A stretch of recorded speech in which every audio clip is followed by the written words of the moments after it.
semuanya. Karena nanti akan ada sesi serius, agak serius tapi agak santai juga. Nanti akan ada sulap dari Ustaz Rodian Malhat. Beliau selain hipnoterapi juga sulap juga. Nah, jinjit dulu, nah, supaya tidak ngantuk. Sampai di belakangnya Bunyai pun sampai lelap. Ini ditinggal pergi pun nggak tahu itu beliau. Terus balik. Oke, tangannya ke atas. Nah, gerak-gerakin. Dua-duanya. Nah, sambil kayak gini. Nah, gerak-gerak. Nah, gerak-gerak ini di apa? Putar-putar dulu biar agak fresh. Sampai Gus Wali pun belum bangun. Oke, terima kasih. Kita plus buat bersama kita semua. Mohon silakan untuk duduk kembali. Tempat saya persilakan kepada Ustaz Rodian Malhat. Jateng. Oke, coba sekali lagi. Catur jateng. Dahsyat luar biasa. Allahu Akbar. Catur jateng. Dahsyat luar biasa. Allah. Catur jateng. Dahsyat luar biasa. Allah. Dan 10 buat kita semua.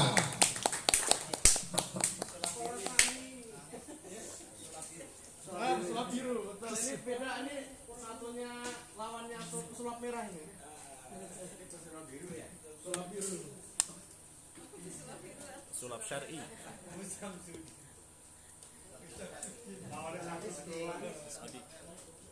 Minta tolong dia.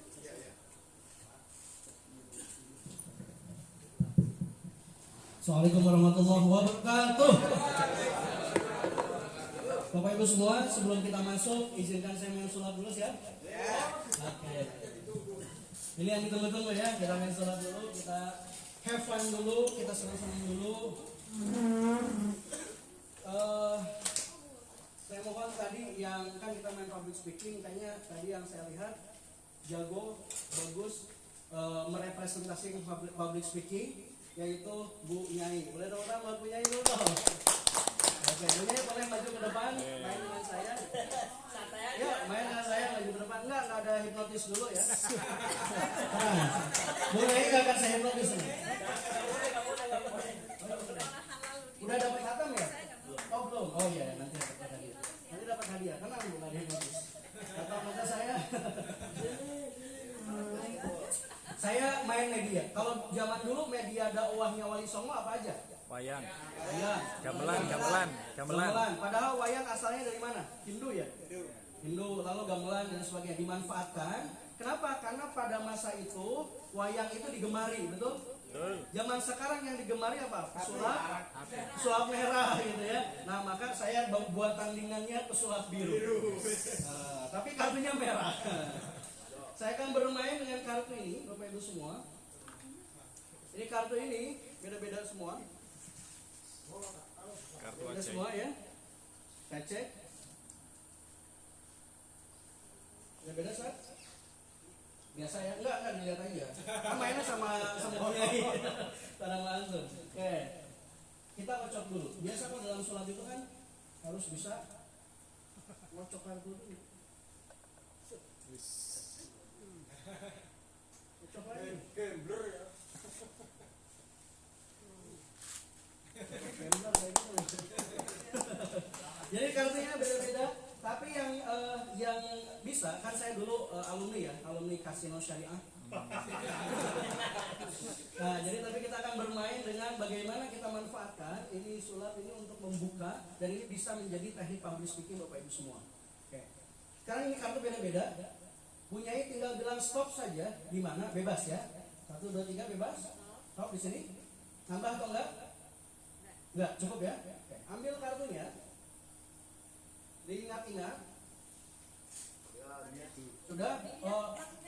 Ayo dilihat, ingat-ingat. Boleh diperlihatkan ke audiens ya. Sudah belum? Sudah. Nah, sekarang gini. Bilang stop di mana saja. Stop, simpan di sini. Taruh. Ya. Betul. Oke.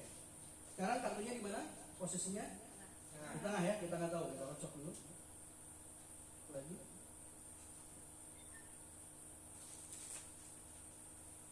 Udah? kosong? Kosong ya. Sekarang yang nebak kartunya itu apa?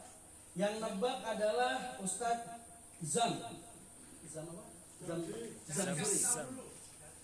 Zamzuri ya. Tapi kalau nebak tinggal bilang stop saja, nggak usah diomongin, tinggal bilang stop saja. Nanti kartu ini adalah tebakannya. Nanti kalau misalkan salah berarti kan bukan yang salah, saya yang salah ya. Minimal saya nggak disalah-salahin. Ya. Nah, Sazam bilang stop bebas. Stop sini. Oke, lihat ya.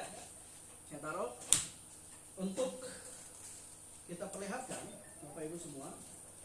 Ini adalah kartu yang dipegang tadi dipilih oleh Bu Nyai Isna. Benar apa salah? Jangan disebutin ya, jangan disebutin ya. Jangan disebutin. Kalau benar, kalau salah. Benar apa salah? Salah ya. Oke, berarti salah, bukan ini. Kita lihat, kita tutup. Kita masukin ke sini.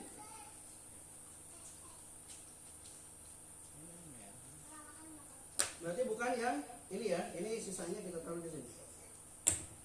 Kartunya bukan ini. Ini bukan? Bukan ya. Punya pegang.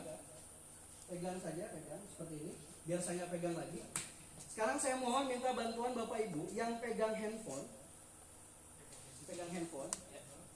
Ya, pegang dulu yang pegang handphone. Ketik ldtkm.com. Coba ketik. ldtkm.com.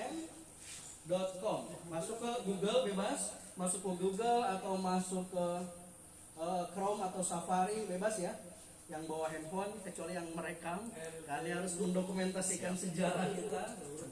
ldtkm.com bebas mau huruf besar huruf kecil ya. Oke, sudah?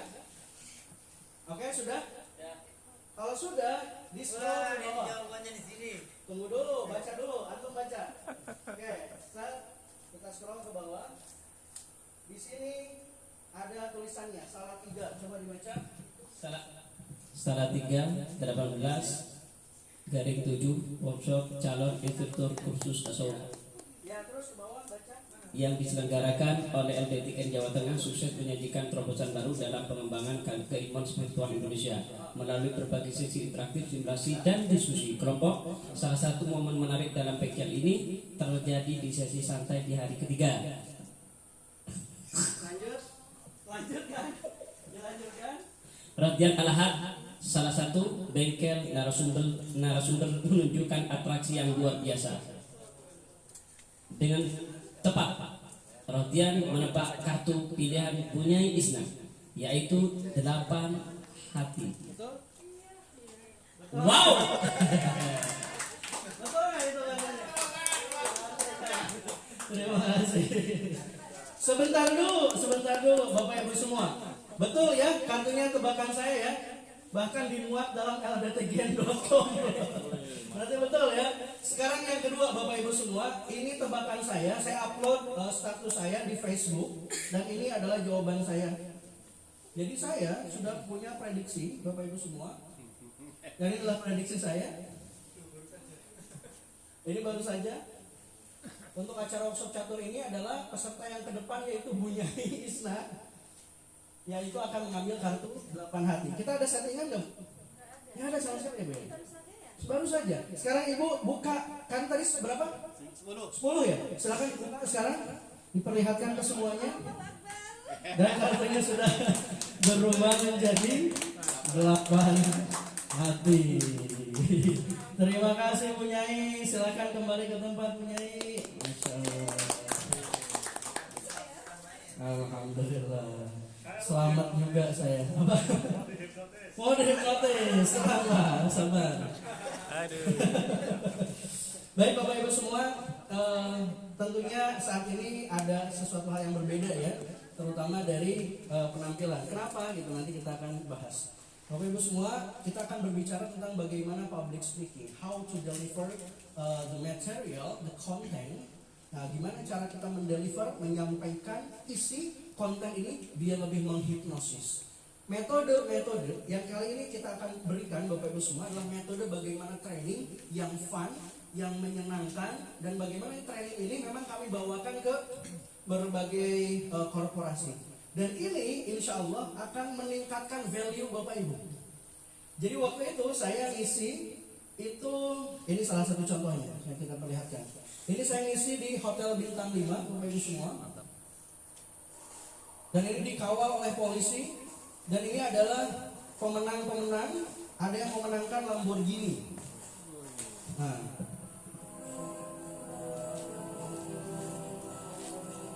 posisinya di puncak.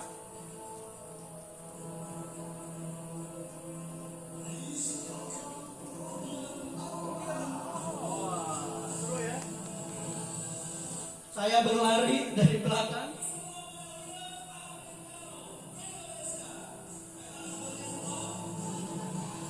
Sekarang kita akan permainan dulu.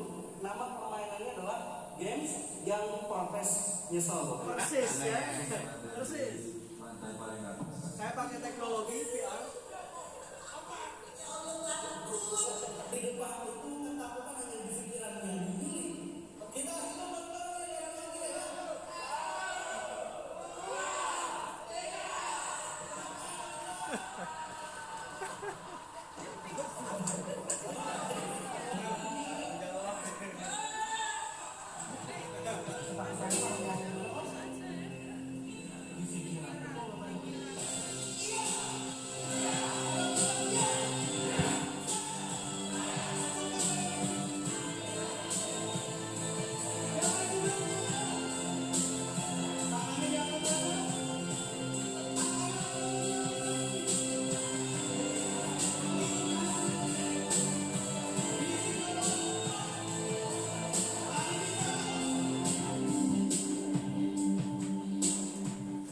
jadi kira-kira gini, berbagai aktivitas, ragam aktivitas baik indoor ataupun outdoornya kita bentuk biar lebih menyenangkan, lebih interaktif dan lain sebagainya. Ini adalah training, beda dengan motivasi. Kalau motivasi hanya satu arah saja, kalau training berbagai metodologi, baik itu interaktif, baik itu bareng-bareng, game, simulasi dan lain sebagainya. Bapak Ibu semua, nanti izinkan saya untuk membagikan ini agar value kita semua naik. Kira-kira bersedia nggak Bapak Ibu? Insya Allah ya, siap ya. Bersedia. Bapak Ibu semua, ini di hotel ini waktu itu saya ditanya berapa. Nah kalau untuk urusan dakwah kan saya nggak ngehargain ya. Ya silahkan ada enggak, ya ada silahkan gitu. Kalau enggak ya alhamdulillah gitu ya. Kalau nggak ada masa gitu ya. Enggak, maksudnya itu ya inilah ya, nggak ada tarif gitu ya. Tapi di saat ini, nah ini adalah training. Training itu kita dengan mudah untuk mengkalibrasi angka dengan Pak Dedi ya. Masya Allah di Pertamina di mana. Dan ini itu 1 jamnya 10 juta. Lumayan ya? Lumayan. Kalau dikali 2 jam isi berarti 20 juta. Nah kira-kira begitu Bapak Ibu. Jadi dengan kemasan yang berbeda, maka kalau kemarin itu kemasannya kemasan dai begitu ya. Nah kita kemasannya bagaimana agar masuk spiritualitasnya nggak apa-apa. Akan tetapi kita packagingnya biar lebih asik. Kalau saya bilang just do it. Beli jas dapat duit. Kira-kira begitu ya Bapak Ibu semua. Karena ini sebetulnya bukan untuk mengorientasikan Bapak Ibu semua agar mata duitan, enggak sama sekali, tapi lebih ke meningkatkan value. Karena nanti Bapak Ibu semua dengan packaging yang baik, yang menarik, maka akan jauh lebih dihargai. Intinya begitu. Bagaimana dakwah jauh lebih dihargai. Saya melihat Ustaz Irfan ini luar biasa beliau secara performance-nya. Wow, udah pakai jas. Nah, ini meningkatkan value beliau. Icon. Maka, wah ini handphonenya iPhone gitu kan. Performance-nya luar biasa. Maka orang-orang langsung percaya, Ustaz saya ikut umroh. Beliau umroh tiap bulan. Luar biasa. Trust-nya kan jadi makin meningkat. Value makin meningkat.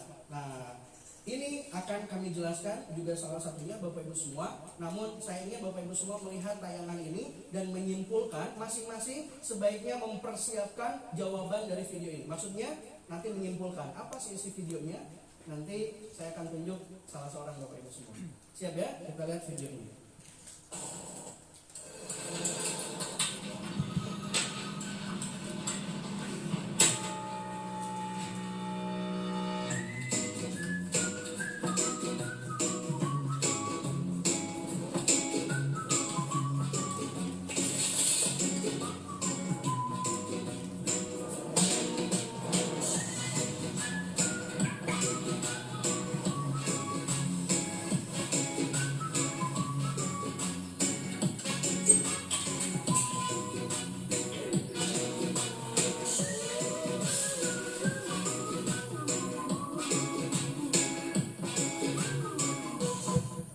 acara ini tidak disponsori oleh Hagis. Tapi saya pengen mengecek Bapak Ibu semua, kira-kira ini video ini tentang apa? Boleh tahu nggak Bapak Ibu semua?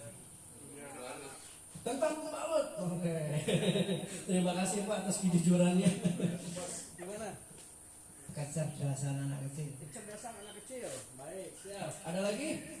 Funny boy. Funny boy. Oke, berarti anak yang lucu gitu ya. Ada lagi? Ya.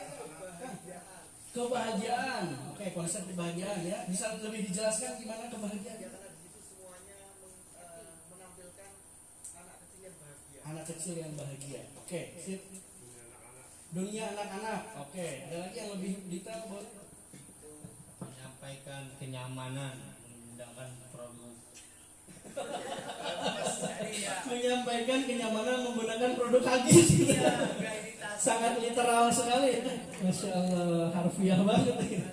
Baik, ada yang berbeda? Barangkali satu lagi? Ya, silakan. Tambahan aja. Iya.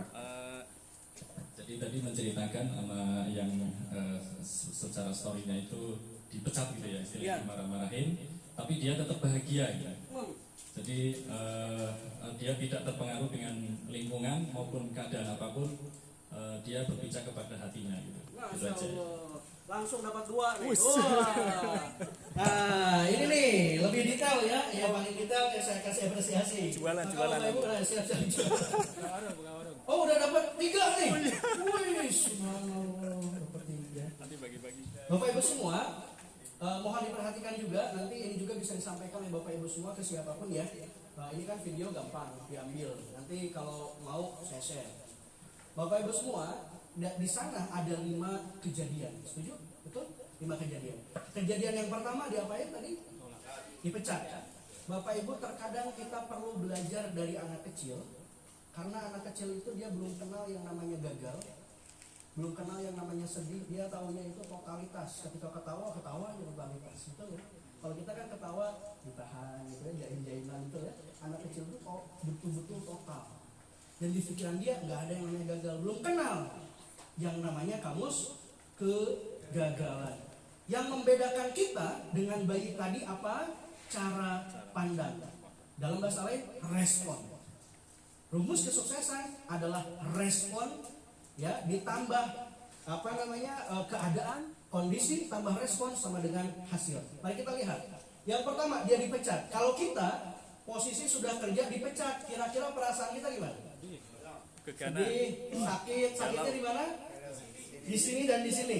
Dompet. Benar ya? Sakit banget. Tapi pertanyaannya, kenapa anak kecil tadi, bayi tadi malah ketawa? Apa yang membedakan? Respon, cara pandang. Betul ya? Yang membedakan adalah respon. Dia responnya, yes. Di depan sana ada pekerjaan baru yang menanti saya. Selamat tinggal teman-teman semua. Senyum. Ya, perbedaan respon akan mempengaruhi hasil Bapak Ibu semua. Yang kedua, Bapak Ibu, ya. Pas sudah dia keluar, dia bawa barang bawaannya. Lalu apa yang terjadi? Jatuh. Ya, pas ketika jatuh, pertanyaannya, kalau kita sudah dipecat, barang bawaan jatuh makin sedih. Tapi dia malah ketawa. Apa yang membedakan?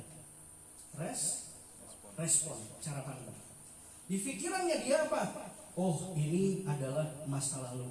Seperti kata pepatah, buanglah mantan pada tempatnya. Oh, gitu ya. Biarkan aku move on saja. Betul ya? Maka si bayi itu pada akhirnya apa? Dia tetap bahagia. Pas keluar, dia pegang kunci mobil. Tutut, gitu kan? Nah, pas sudah dipegang, mobilnya malah diderek sama dishub. Udah dipecat, barang bawaan jatuh, mobil diderek sama dishub. Maka harusnya semakin sakit, tapi si anak itu malah ketawa. Apa yang membedakan?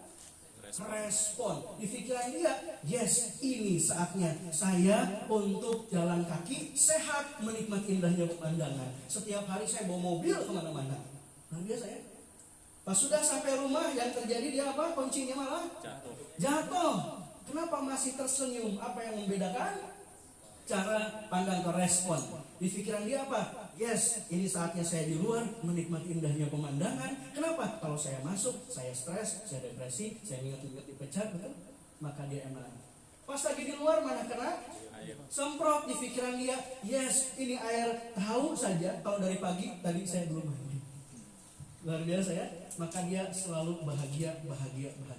Maka ada rumus Bapak Ibu, rumus kesuksesan dan kebahagiaan tadi adalah K ditambah R sama dengan H.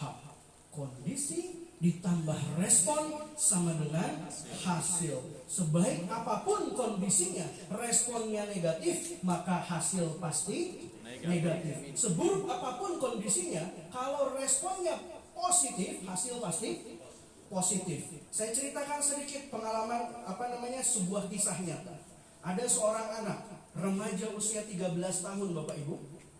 Ini umur 13 tahun, malam-malam jam 9 malam dia ke minimarket.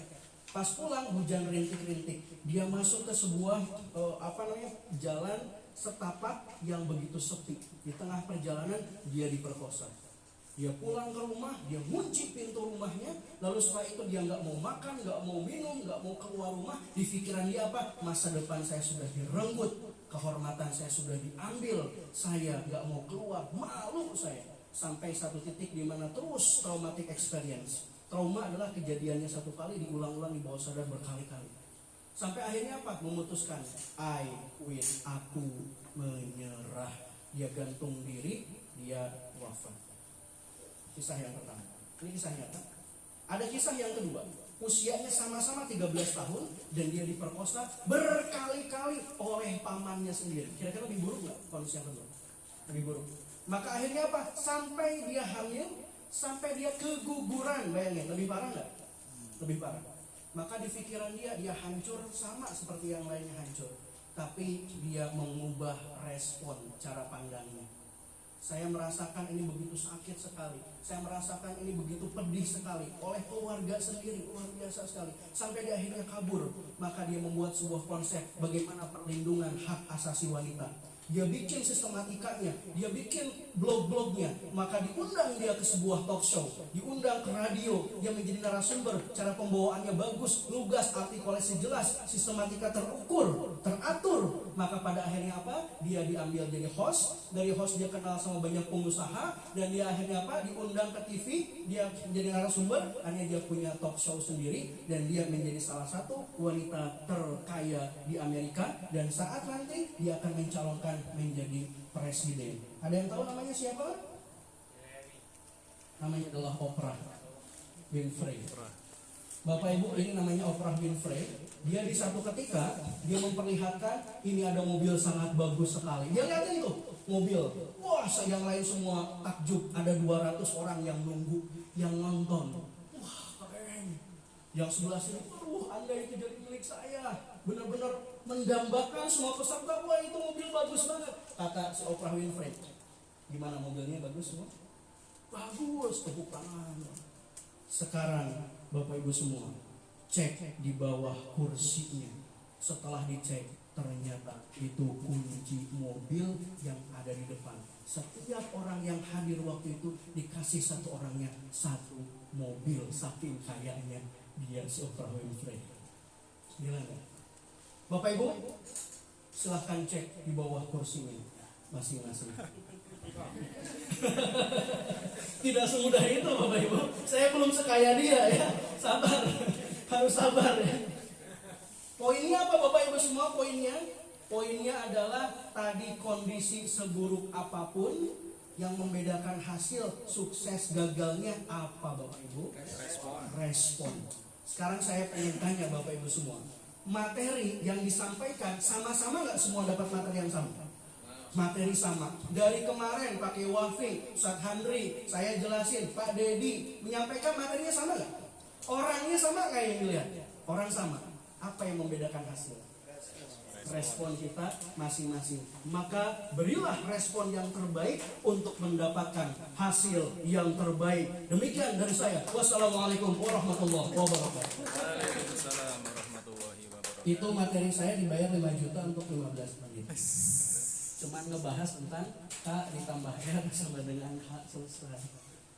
Ya itu ya Bapak Ibu ya. Tapi kerasa auranya. Maksudnya itu ada sebuah hal yang berbeda begitu ya. Karena ada intonasinya, ada bagaimana kita menyusun build up sebuah ambience, bagaimana menyusun sebuah rumus menjadi sebuah storytelling, cerita. Tapi saya tadi sampaikan dengan cepat, sebetulnya versi lebih dramatis, lebih ini lagi, ditambah lagi audio musik begitu ya.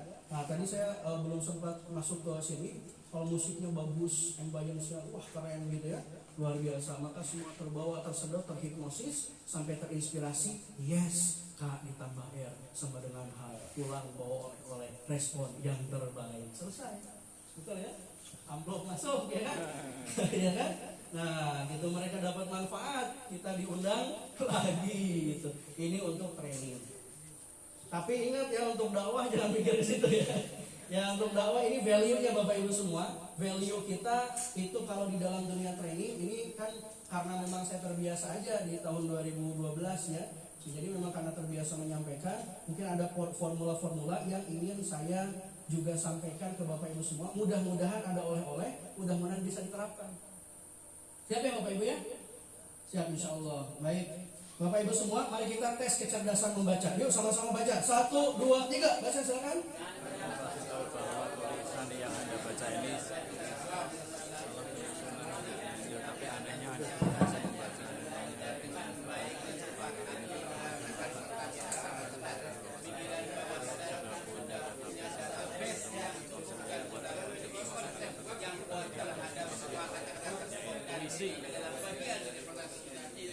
Oke, tepuk tangan buat Anda semuanya, luar biasa. Pada bisa baca ya? Saya pengen tanya Bapak Ibu semua, ini pertanyaannya ini salah nggak nyusun tulisannya? Berantakan nggak kira-kira? Berantakan ya? Bapak Ibu semua tahu nggak berapa proses yang rumit yang pernah kita lewati barusan? 4 proses Bapak Ibu. Saya pernah ini masukkan copy paste ke sebuah mesin tercanggih di dunia yaitu Google. Lalu di Google tidak ditemukan dalam dokumen apapun, cari penelusuran terkait. Dia nggak bisa baca Bapak Ibu. Tapi Anda semua bisa membaca perkataannya kurang dari 1 detik dengan 4 proses yang rumit. Proses yang pertama adalah melihat, betul? Proses yang kedua adalah mentransformasi, mengotak-atik. Ini anagram nih. Adna, perasaan gak ada Adna deh, gitu kan? Yang benar itu Anda. Sati nggak ada, sati yang benar tuh pasti. Tuslian tahu, nggak ada tuslian apaan gitu kan? Maka terus di otak-atik oleh kolbu kita, maka di situ setelah itu langsung oleh lisan diucapkan, betul? Setelah diucapkan diverifikasi, dibenerin lagi oleh telinga. Benar nggak ya saya ngomong sesuai dengan yang diperintahkan, betul? 4 proses yang rumit dilakukan kurang dari 1 detik Bapak Ibu semua. Itulah kehebatan potensi kita sebetulnya. Maka di saat Bapak Ibu semua meng-underestimate, kadang Bapak Ibu yang meremehkan kita itu bukan orang lain. Yang meremehkan kita bukan narasumber yang di depan. Yang meremehkan kita bukan teman-teman kita yang di samping. Yang meremehkan kita bukan keluarga kita yang di rumah. Yang meremehkan kita adalah diri kita sendiri. Kadang itu. Padahal Allah sudah menciptakan kita, laqad khalaqnal insana fi ahsani taqwim. Sesempurna-sempurnanya, sebaik-baiknya penciptaan, kita malah nggak bersyukur. Kita mengatakan, aku mah nggak bisa. Nggak akan mungkin yang bisa jadi trainer ke depan. Ya, maka disitulah letak kekeliruan, underestimate. Padahal kita cerdas ya Bapak Ibu semua. Cerdas Bapak Ibu semua. Sekarang biar lebih cerdas lagi, saya pengen tes fokus. Bapak Ibu lihat di sebelah kanan dan kiri itu ada rumah kembar. Sebelah kanan Bapak Ibu semua, rumah kembar. Sama-sama 2300 watt, yang kiri juga 2300 watt. Lampunya sama-sama ada 23, ini 23 juga. Bapak Ibu semua ya, perhatikan. Jadi yang kanan 23, yang kiri 23 lampunya. Yang sebelah kanan dispensernya ada 5, sebelah kiri dispensernya ada 5. TV-nya juga ada 3, yang sebelah kiri TV-nya ada 3. Bedanya yang sebelah kanan kondisinya nyala, terus yang sebelah kiri nyala hidup. Tagihan listrik mana yang paling mahal? Kanan atau kiri? Sama. Nyala hidup. Nyala hidup. Berarti yang kiri sama, apa lagi? Sama. 2 orang yang bilang sama. Yang kiri, acungkan tangan yang kiri. Kiri, acungan tangan boleh. Ada madhab kiri, madhab kanan boleh. Terus madhab kanan. Yang sama berapa orang? Oke, yang sama ada 1, 2, 3, 4, 5. Oke, alhamdulillah udah mulai fokus ya. Baik. Berarti yang benar adalah yang sama. Sama. Kenapa yang benar yang sama? Nyala hidup dengan nyala terus. Nah, Oh iya ya. yang saya bilang itu apa? Yang pertama nyala tulus, yang kedua nyala hidup, sama hidup sama nggak Bapak Ibu? Saya nggak bilang nyala mati ya. Saya bilangnya nyala hidup. Kenapa Bapak Ibu semua ada yang terkecoh? Karena melihat tangan saya. Benar ya? Bapak Ibu semua ya? Oke. Terhipnosis. Nah, Bapak Ibu itu adalah tes fokus ini namanya adalah ice breaking. Nah, apa ice breaking? Yaitu ice berarti apa ice itu? Es. Breaking artinya apa? Mecahin es. Jadi ice breaking adalah kegiatan untuk memecahkan es. Pertanyaannya, kok kenapa harus analoginya es? Ada yang tahu nggak Bapak Ibu? Es itu karakternya gimana? Beku, dingin, bisa nyatu nggak satu sama lain? Nggak bisa. Betul ya, es kalau disatuin kan nggak bisa dia, masih beku. Kecuali kalau sudah cair, benar ya? Lalu ada yang besar nggak? Ada yang kecil? Berarti nggak seragam. Betul ya Bapak Ibu ya? Ini penting ice breaking. Tujuan ice breaking dipecahin itu es biar cair. Ketika cair sudah menghangat atau mendingin kalau cair? Menghangat kan dari dingin. Menghangat jadi cair. Ketika cair yang tadinya besar, yang kecil jadi sama nggak? Jadi sama. Maka di sini ada yang kiai, ada yang sudah bunyai, ada yang masih lulus masih mahasiswi, benar nggak? Di saat di ice breaking, maka semua menjadi sama, menjadi serempak, menjadi satu. Ini namanya adalah ice breaking, terjadinya memecahkan es. Kalau sudah terjadi kesamaan, tertawa bersama, itu kesamaan tuh. Berdiri bersama, ya, lalu melihat bersama. Maka terjadi kesamaan itu, maka ice breakingnya berhasil. Itu ya, Bapak Ibu. Itu ice breaking bisa digunakan untuk mengawali. Siap ya? Ice breaking banyak. Nanti kita akan contohkan ya, Bapak Ibu, ice breaking. Kita contohkan lagi. Kita masuk sekarang, Bapak Ibu, ke public speaking. Tahu ya, public itu berarti umum, speaking itu artinya ngomong, bicara depan umum. Itu namanya public speaking. Biar gampang ya. Nah, saya agak susah ngebahas Indonesia ini yang public speaking soalnya. Intinya bicara depan umum. Apa bedanya public speaking dengan ngobrol? Nah gini Bapak Ibu, ini saya bertiga nih. Duduk sono, gitu kan ngobrol. Ini ngobrol. Tapi bedanya ice breaking ini lagi duduk, berdiri, meskipun depan dua orang. Assalamualaikum warahmatullahi wabarakatuh. Ini sudah public speaking. Jadi sebetulnya itu yang namanya public speaking. Di saat berbicara yang terkonsep, ya, yang sudah kita susun, yang kita sampaikan dengan disengajakan, namanya adalah public speaking. Pertanyaan saya Bapak Ibu, pernah nggak dengar? Kamu mah cuma bisa ngomong doang. Kan kalau saya titelnya sebetulnya MBA, tapi beda MBA-nya sama pakai Wafi. Pakai Wafi itu MBA-nya benar. Kalau saya MBA-nya modal bacot aja. MBA ya, sama-sama MBA yang pakai Wafi. Cuma saya bedanya modal bacot aja. LC juga saya langsung ceramah, nah gitu ya. Langsung cair gitu ya. Just do it, nah gitu kan. Kalau kita kan semua LC juga ya, lulusan COVID ya, lulusan COVID. Tapi nggak MA, nggak masuk alam barzah. Ya, jadi Bapak Ibu semua, ini public speaking pernah nggak ada yang bilang, kamu mah cuma bisa ngomong doang, betul? Ada ya. Ada yang bilang kayak gitu. Bapak Ibu, ternyata kenyataannya ngomong itu enggak doang. Ngomong itu enggak pernah ngomong itu ngomong doang. Ngomong itu enggak doang. Kenapa? Ini contoh. Kita nggak akan mungkin merdeka Bapak Ibu kalau nggak ada yang ngomong kayak ngomong. Selamat banteng-banteng Indonesia. Wah, luar biasa ya. Dengan berapi-api. Lalu di akhir Allahu Akbar, Allahu Akbar. Bayangin kalau dia nggak punya public speaking. Bapak Ibu, selama banteng-banteng Indonesia ada di Indonesia. Mari kita bertakbir, Allahu Akbar, Allahu Akbar, Allahu Akbar. Merdeka nggak kita? Nggak bisa merdeka. Pasukan perang bilang takbir, Allahu Akbar, serang. Baiknya kalau jenderalnya takbir. Kira-kira bisa menyerang nggak? Nggak bisa, pada lemas semua. Maka ngomong itu enggak doang Bapak Ibu semua. Bahkan saking luar biasanya ngomong, yang berbicara adalah Rasulullah, jadi hadis, betul nggak? Maka ngomong itu enggak doang. Yang selanjutnya Bapak Ibu, tahu nggak ada orang negro, ya, yang belum pernah ada sepanjang sejarah Bapak Ibu semua jadi presiden, gara-gara ngomongnya bagus. There is no white America, there is no black America, there is no Hispanic America, there is one United States of America. Wah, ini presiden kita terpilih Obama 2 periode, benar ya? Tapi nggak tahu nggak sampai 3 periode ya.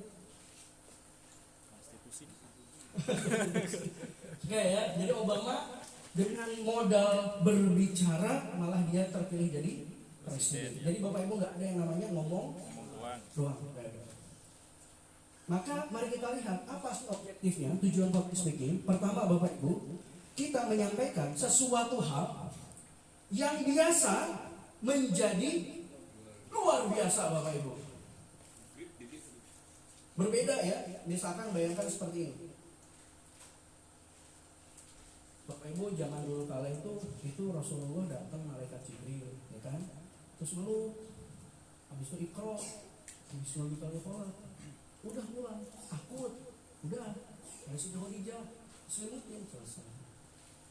Benar ya? Kebayang nggak? Nuansanya kebayang nggak kira-kira? Enggak ya? Enggak, ini apaan sih? Maju ke depan gitu kan? Tapi kalau dengan didramatisir, suatu malam Rasulullah SAW sebelum diangkat menjadi Nabi, ia selalu sedih melihat keadaan Mekah. Ia berjalan ke atas dengan perjalanan 2 km, jalan kaki menanjak. Beliau bermunajat, bertahanus kepada Allah. Tiba-tiba ada satu sosok dari langit sana. Dia langsung melihat, bertatap muka, dan langsung menggenggam, memeluk itu Muhammad SAW dan berkata, Iqra, ma'ana biqari, Iqra, ma'ana biqari, Iqra, ma'ana biqari, Iqra bismi rabbikal ladzi khalaq, khalaqal insana min 'alaq, Iqra wa rabbukal akram. Itu dramatisasi dalam public speaking, tapi tidak dipakai dalam kajian ibu-ibu. Bahaya. Ya perlu bedakan, lihatnya suasananya Bapak Ibu. Ya kita juga nggak mau ya tiba-tiba Ustaz Irfan di majelisnya, ibu semua, gitu ya. Tahukah Anda bahwa umroh itu hukumnya itu sunnah muakkad. Bayangin Bapak Ibu ya. Nah ini kita harus cek dulu ya. Kita harus cek kondisinya. Memang harus disesuaikan gitu ya. Nggak semua orang seperti itu. Tapi pada dasarnya dramatisasi bisa disesuaikan. Nah kalau yang barusan kan dramatisasi panggung lah, kira-kira begitu. Beliau kan ahli tablik akbar juga nih, Masya Allah ya. Jadwalnya padat, lebih padat dari saya. Oke, kayaknya lebih padat dari jadwal makannya gitu ya. Masya Allah. Honornya juga lebih banyak. Honornya lebih banyak. Itu nggak usah bilang-bilang Pak, itu biar kita berdua yang saling tahu ya. Dia langsung, Ustaz, itu laptop berapa? Saya beli. Masya Allah, saya bilang, Ustaz, jangan Ustaz, ini satu-satunya cangkul saya. Luar biasa. 2 bulan. Luar biasa ya. Masya Allah. Yang kedua adalah entertainment, Bapak Ibu semua ya. Jadi kita menghibur ya. Bagaimana membuat hiburan itu kan membuat sesuatu membahagiakan orang. Nah di saat maju ke depan kita bikin hiburan, bikin apa? Nah, ini public speaking, entertain. Lalu yang berikutnya mempengaruhi audiens.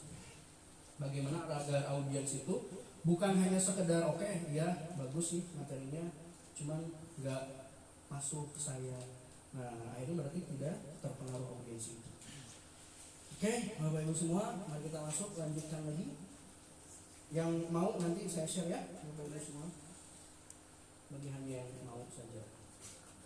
Yang pertama, melesatkan wawasan. Ini adalah manfaat public speaking ya Bapak Ibu.